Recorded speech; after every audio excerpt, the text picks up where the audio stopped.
Kami dari kelompok 2 mata kuliah Bahasa Indonesia ingin membahas materi teks semi ilmiah features dengan menganalisis berbahasa Indonesia yang baik dan benar. Dengan anggota saya sendiri Mutiara Ratu Nirmala dengan NIM A1D123068 dan saya Abi Zaki dengan NIM A1D123079. Saya Dea Amanda Alfarizki dengan NIM A1D123067. Saya Novita Fitriana dengan NIM A1D123071. Saya Ulfi Ramadana Nurdanti dengan NIM A1D123069. Dan saya Nuzul Ahmadani dengan NIM A1D123070. yang akan dibahas pada video selanjutnya. Karangan semi ilmiah adalah suatu penulisan yang menyajikan fakta dan fiksi dalam satu tulisan, dan penulisannya pun tidak semi formal. Namun tidak semuanya dimasukkan metode ilmiah yang sintesis dan analitis, karena sering dimasukkannya karangan non ilmiah.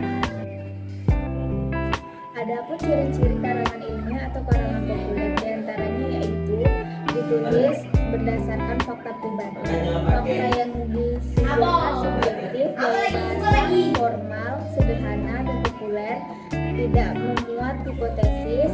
Penyajian fakta biasanya dibarengi dengan sejarah, bersifat imajinatif, situasi didramatisir, yang terakhir bersifat persuasif. Macam-macam karangan semi ilmiah, artikel, editorial, resensi, opini, dan feature. Dan yang akan kita bahas dalam video ini adalah menganalisis bahasa Indonesia yang baik dan benar di dalam salah satu feature yang bakal kita ambil. Apa sih bahasa Indonesia yang baik dan benar? Bahasa Indonesia yang baik itu berkaitan dengan nilai sosial masyarakat. Artinya, pada saat kita menggunakan bahasa, wajib diperhatikan kepada siapa kita mau komunikasi. Berkomunikasi dengan teman tentunya akan sangat beda dengan berkomunikasi dengan orang tua. Kata aku digunakan kepada teman-teman, dan kata saya digunakan kepada orang yang lebih tua atau yang harus dihormati. Dalam hal ini, santunan bahasa mulai diajarkan. Sedangkan cara berbahasa Indonesia yang benar berarti bahwa harus digunakan bahasa Indonesia yang sesuai dengan kaidah atau aturan bahasa Indonesia.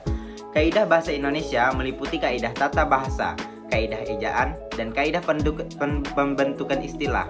Kaidah tata bahasa dan kaidah pembentukan istilah berkaitan dengan bahasa Indonesia lisan dan tulisan. Jadi, berbahasa Indonesia yang baik dan benar berarti menyampaikan pikiran dengan informasi yang lengkap secara teratur. Ragam bahasa yang digunakan dapat berupa ragam bahasa formal atau non-formal, bergantung pada konteksnya.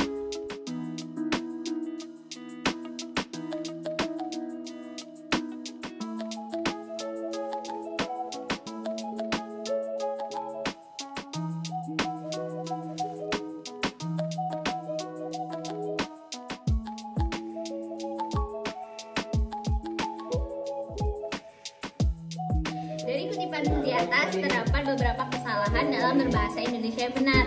Yang pertama yaitu penggunaan huruf kapital. Contohnya pada kata khas Melayu. Kenapa salah? Karena dalam penulisan suku itu harus menggunakan diawali dengan huruf kapital ya. Dan perbaikannya adalah Melayu M-nya harus besar. Untuk kesalahan yang kedua, terdapat pada penulisan Kepulauan Riau. Kenapa? Karena Kepulauan Riau itu sendiri termasuk ke dalam nama geografi, sehingga penulisannya pun diawali dengan huruf kapital. Jadi untuk memperbaiki kesalahan Kepulauan Riau tersebut, K-nya diawali dengan huruf kapital dan Riau-nya R-nya diawali dengan huruf kapital. Untuk kesalahan yang ketiga pada potongan kalimat rumah Limas Potong. Kenapa salah? Karena untuk penulisan judul buku, karangan, artikel, dan lain-lain itu harus menggunakan huruf kapital di awal kata. Perbaikannya adalah rumah R dengan huruf kapital, Limas L dengan huruf kapital, potong P dengan huruf kapital. Baik, untuk kesalahan yang keempat yaitu terdapat pada penulisan take off, di mana take off ini sendiri seperti yang kita ketahui yaitu merupakan kata istilah ataupun kata asing, sehingga penulisannya itu harus ditulis miring, bukan ditulis biasa. Untuk penggunaan bahasa Indonesia yang baik, Feature di atas sudah sesuai dengan penggunaan bahasa Indonesia yang baik dan tidak ada perbaikan.